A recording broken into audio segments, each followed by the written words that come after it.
We are live, and it is Hollow Week, so I decided to continue our Halloween theme with Tim Burton Day today, and we are continuing with our fraction unit.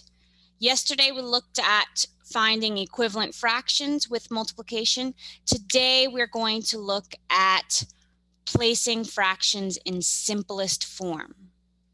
So our essential question for today, brought to you by Jack Skellington and Miss Sally.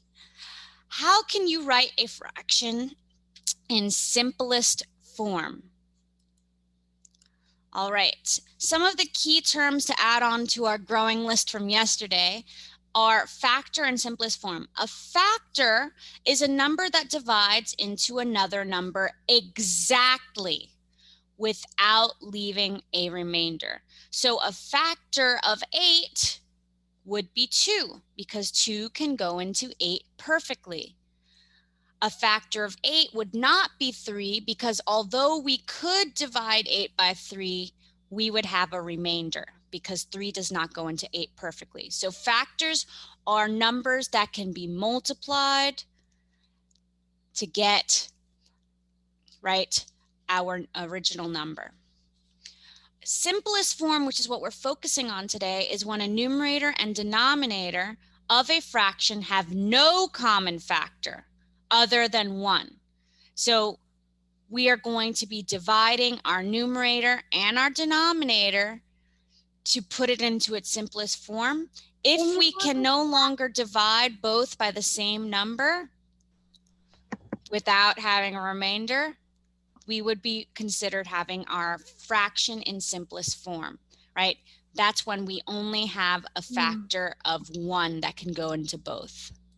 I have my background. All right, we'll check it out in just a minute. All right, I decided to go along with Dr. Finkelstein from Nightmare Before Christmas for today because he is perhaps one of the oddest characters in Nightmare Before Christmas, and he truly disturbs me. I'm not sure if he disturbs you, but there he is. He's literally picking his brain, which is an expression that means, right, when you want to hear someone's thoughts about something, you pick their brain. He's literally picking his brain. Stop. All right, well, let's read a little bit about Dr. Finkelstein. Excuse me. Thank you. Dr. Finkelstein, known as the mad scientist of Halloween Town, has decided to create a companion from sewing the hides of the deceased and sculpting bone fragments in his own likeness.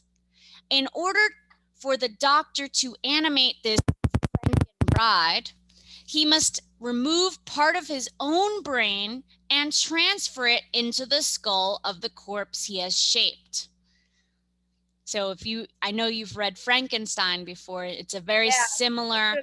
It's a very similar storyline, right?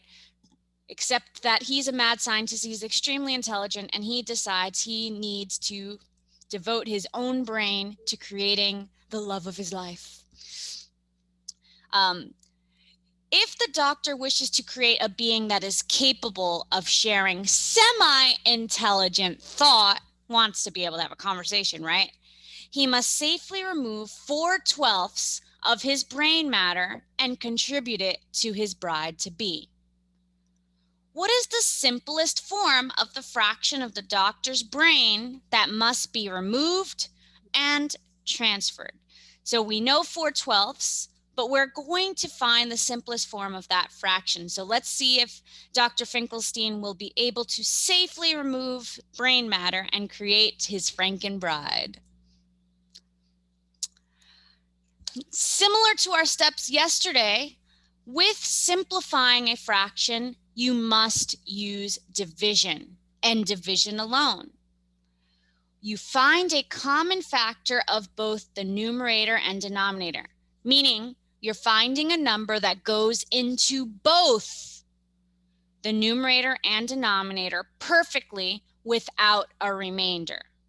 Were we going to check our math? We will right after this. Okay. Divide. But Yes, I promise we will.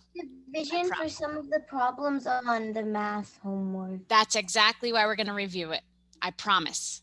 Okay. All right. And this actually might help you a little bit with it as well. Divide both of the numerator and denominator by that common factor and continue to divide until the only common factor is 1. So let's say I took that 4/12 of the brain matter and I said, you know what? 4 and 12 are both in the 2 times table. Let me divide both by 2 because 2 will go into both of them perfectly with no remainders. So I go 4 divided by 2 equals 2. 12 divided by 2 equals 6. That's not my simplest form because I can divide it further. There is a factor other than 1 that can go into both 2 and 6. I can divide it one more time by 2 again. 2 divided by 2 now is 1. 6 divided by 2 is 3. Can I divide 1/3 any further? No. No, why? No. Because one number doesn't go into both. Exactly, right? I might Except say, well, one. I could divide 3 by 3 and I can make it even more reduced. Yeah, but you can't divide 1 by 3 because 3 doesn't go into 1 perfectly. So the only factor that could go into both 1 and 3 is 1. Is 1. So that means that we have found the simplest form. So there we go. And yes, I do have a picture of his process. If you were wondering or if you haven't seen the film, Dr. Finkelstein will transfer 1/3 of his brain to create his Frankenbride. And there's his archetype, right, of his bride being made and him transferring his brain. And there's his, I was about to say beautiful bride. There's his companion, pushing him along in his wheelchair. So he found love in his own image. Exciting. All right. So as you can see with our simplifying of fractions, we are going to divide till we can't divide no more, right? And we want to make sure that all of our division is being done with factors that go into both our numerator and our denominator beautifully, perfectly, equally, no remainders. So let's try a few out. I need everybody to be with me on pages 224 and 225, fractions in simplest form. 224 and 225. And I'm going to pause this for just a minute. Hello, everybody. All right, we're looking at number 1, 16 over 32. We know that we can make that a simpler fraction. This is not quite simple to work with 1632s. I want to find out the absolute simplest way I can work with this fraction, the simplest way I can split something up. Right now, splitting something up into 32s, not ideal. So what is the simplest way? This is on page 224. So when we're figuring out the simplest way to split this up, can everybody see my board all right? Yes? I got the glare just as I said that, huh? Away with you, glare. Okay, there we go. All right, 1632. So remember, when we are simplifying a fraction, we are dividing. I'm looking at my 16 and I'm looking at my 32, and I need to decide what factor can go into both 16 and 32. 8. I heard an 8 out there. Do you agree that 8 goes into 16 and 8 goes into 32 perfectly?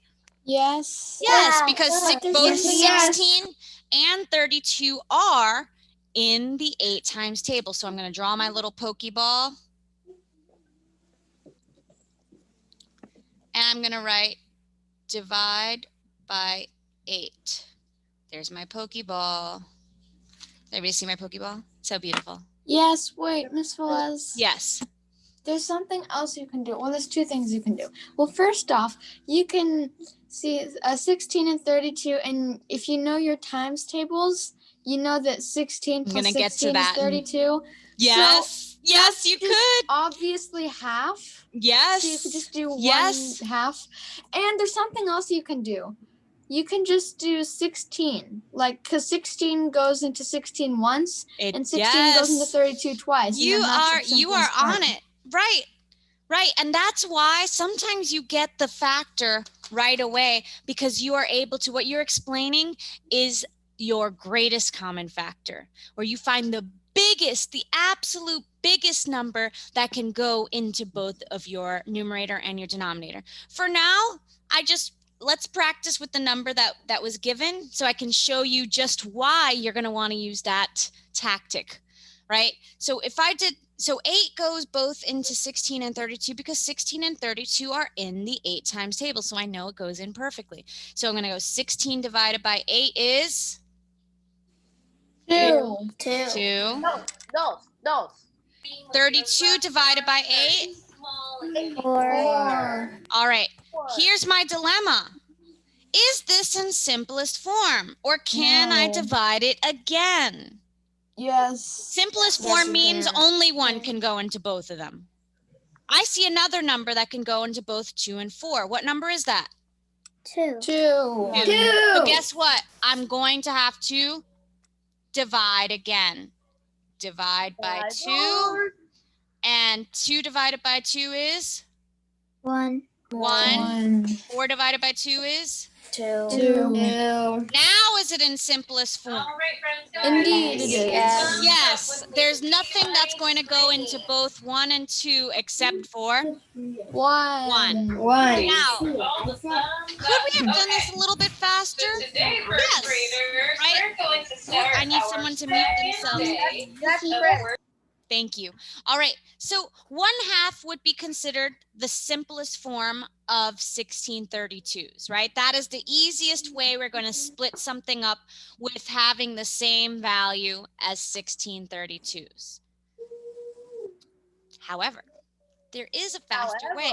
Some of you saw right away that 16 over 32 was actually a half immediately, because some of you knew that 16 times 2 is 32.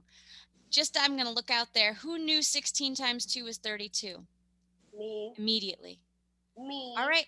That's fabulous. Absolutely fabulous. What you did, what your strategy was to use what is called the GCF,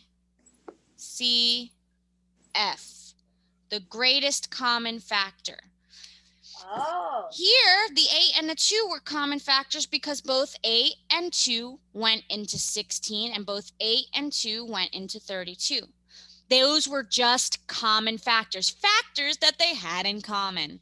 The greatest common factor means I'm going to look for the biggest factor that appears in both 16 and 32. And if you know your 16 times tables, or if you know your doubles really well, because some people know their doubles really well, right? 16 times 2 is 32. Then you could have immediately just done 16 over 32. And knowing that the greatest common factor is 16 that goes into both, I would have just done divide by 16. Watch. 16 divided by 16 is 1. 32 divided by 16 is 2. So I saved myself a little bit of time here, didn't I? Yes. Yeah. Especially what if I started with 2 as my first common factor? I would have been doing over and over, and I would run out of board space, yes? Yes. Yeah. But by finding the absolute greatest number that could go into both, I only have to divide once. Are you welcome to start with a smaller number? Of Yes. course. You are welcome to start with a smaller number, but you might be dividing for a very long time. You might be dividing over and over. Okay, it's still not simplified. All right, still not in simplest form. Oh my gosh, okay, I'm still dividing. Wow, how am I still dividing right now? Right? You might be there for a while, but you'll still get the right answer. So you're welcome to use that strategy if you're sitting there saying, but I didn't know it was the 16 times table. I didn't know that. That's okay, because all of these are still going to be simple divisions for you to do mentally, so that's fine. But this could save you a little bit more time. You want to try and get the absolute biggest number that can go into both so that you are not dividing on and on and on. So 16 was what's called our greatest common factor. Thank you. Greatest common factor, our GCF. Okay? Greatest Now- common factor. Just to shed a little light on greatest common factors, I'm going to just show you really quick how you can find factors in greatest common factors. So let's say I have 16. I'm going to show you how you find the factors of 16. So 16, and well, let me make sure I have all my colors because it's kind of a rainbow way of figuring it out. What times 16 is 16? 8. 1. Times 16. 1. 1. Oh, So 1. I thought you said 1 what is something times times- 16 is 16.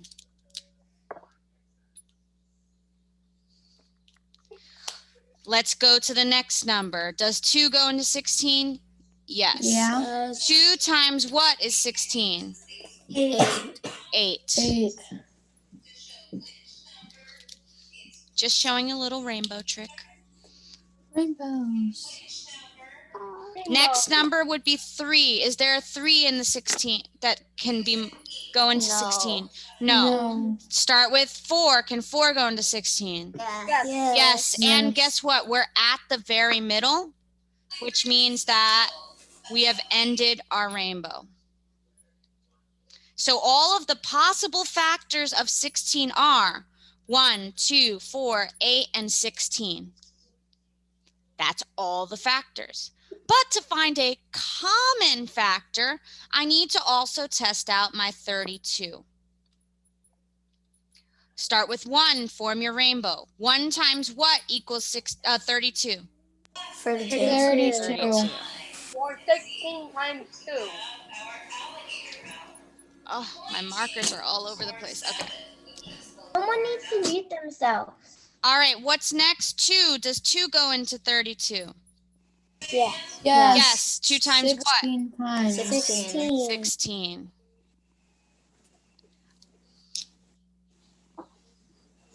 Does 3 go into 32? No. No. Does 4 go into 32? Yes. 4 times what? 8. 8. Does 5 go into 32? No. Does 6 go into 32? No. Does 7 go into 32? No. And now we're back at 8, so we've closed our rainbow. These are all the factors of 32. 1, 2, 4, 8, 16, 32, meaning those are the only numbers that can go equally, perfectly into 32. So now that we have all of our factors of 16 and we have all of our factors of 32, we would look and see which ones are in common. And there are quite a few. 2 and 2, 4 and 4, 8 and 8, 16 and 16. We could use any of them, but which ones do we want to use?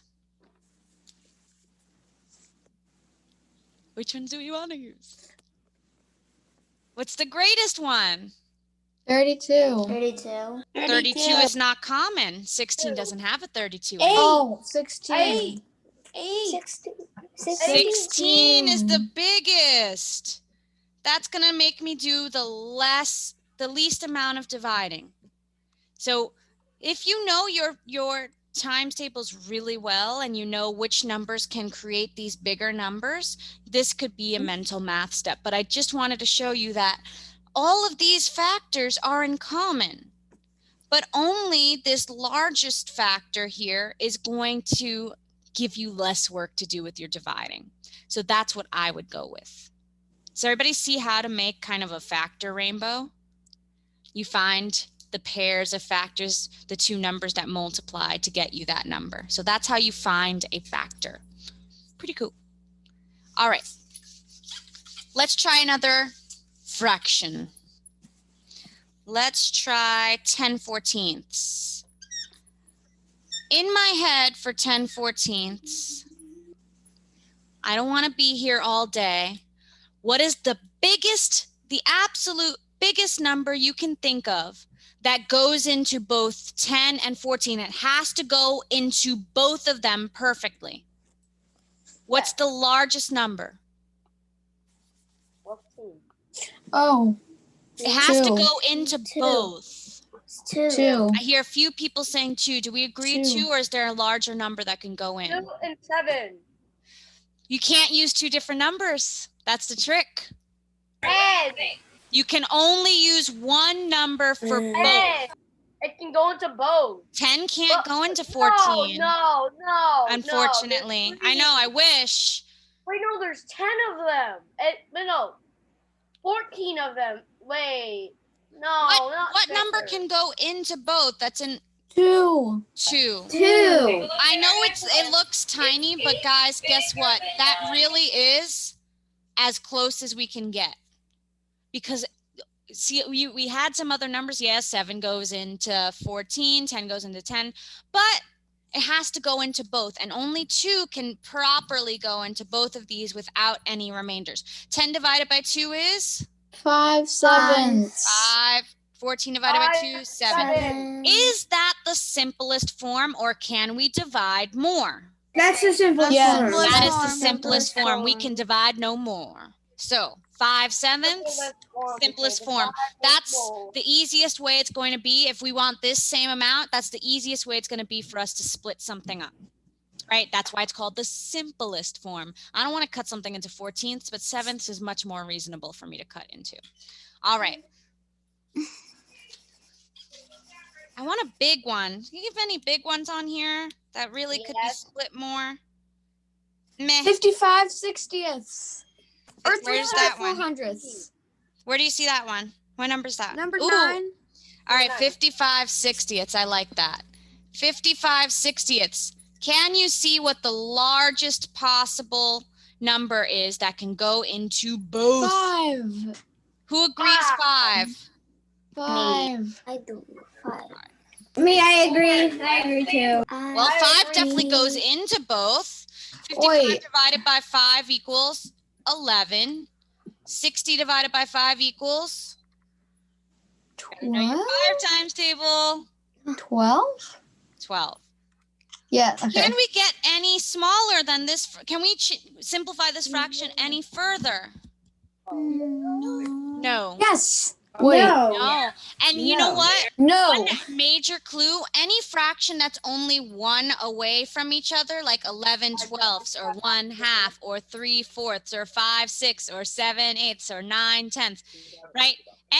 Any fraction where the numerator and denominator are only 1 away from each other, you can't simplify it any further. It needs to be at least it needs to be at least 2 away so that 2 could go into it, right? If it's only 1 away, only 1 can go into it, which means it's in simplest form. Do you get that? So if I see 11/12ths, I should be immediately, that's definitely in simplest form, just like 1/2, right? It's only 1 away. We need to get at least 2 out of something, right? 2 is the smallest factor that will ever go into any number because 1 doesn't count. 1 gives us the same number. Does that make sense, guys? Right? Yes. 2 is the least common factor that you could possibly get. All right? Yes. And 2 doesn't go into everything. It's just the smallest that's possible. All right. Let's try again. I want None that go in.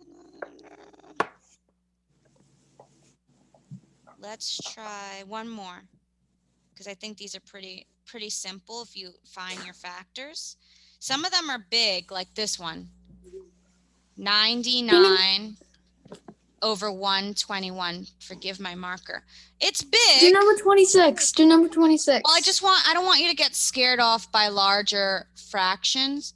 It's all Scary about is finding a fun. number. Well, if you can't find a number that goes into it, I want you to try out your fraction rainbow and see what you might have missed. But 99 over 121, you might be sitting there and saying, what?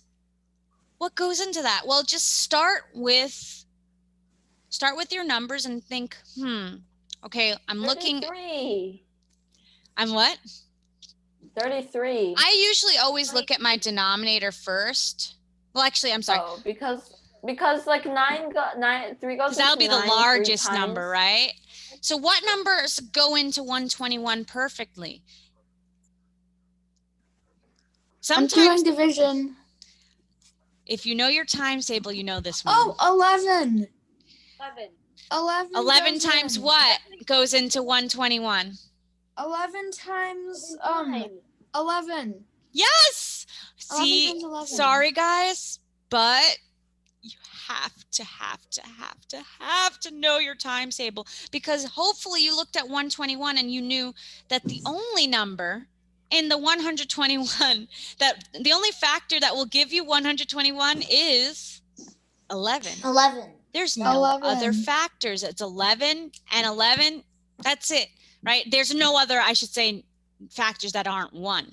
So can 11 go into 99? Yes, 9 Yes. times. It's 9 times. So if 11, guys, that's why this should have been your biggest clue.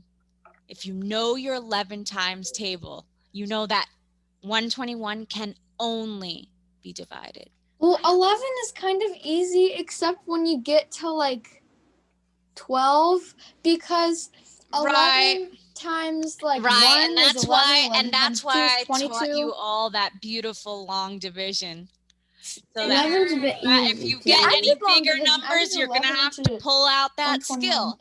All right, 121 divided by 11 is 11. 99 divided by 11 is? 9 11ths. Is this in simplest form? Yes. Can I simplify it any further? Any number that can go into both No. 9 and 11. No. And it has to be able to go in perfectly. So you might be saying, well, 9 could be split smaller. Divide by 3. Yeah, but 11 can't be divided by 3, so you can't use it. Doesn't work. All right. Are there any on this page or on today's homework pages that you think you might have a question about? Do number 26. That one's big. 26. 122 and oh wait, actually. Well, that's another thing of knowing this one is kind of hard. 122 Yay. over Hey. 144. Yeah, this one is a jumbo one. It's half. Literally, that's easy. This, Half. it's not a half actually. Well, We can't No, guess. If you're thinking it's half, you're gonna actually have to test 122 times 2, and you could see that gives you 244, not 144. no, not 140. So it's not a half. This one, guys, if you get a big problem like this, you're going to have to just divide and see what your number is. So maybe I would even, if I don't know this one, guess what? Don't I see they're both even numbers? 2. All even numbers can be divided by 2. 2. So if you see 2 even numbers, you should immediately use divide by 2. Unless you know a bigger number. I don't know a bigger number. I'm going to use divide by 2. 122 divided by 2, 2 goes into 12. How many times? 6. Thank you, one person. 6 and 2 goes into 2. 1 time, 1. 2 goes into 14, 7 times. 2 goes into 4, 2 times. So 61 over 72 will be my simplest form. What? Yes. There is Yeah. not a number that can go into 61 and 72. Yeah. So it's a big one, but it is better than 144. That is unfortunately the absolute Answer. simplest form I can get it into. I can't reduce it any further. But at least I had a good starting point because these were both even numbers. So that made it a little bit simpler for me. All right, so does everybody, I'm going to pause this for a minute and I'm going to do a Wait, quick check-in with you What guys. if it's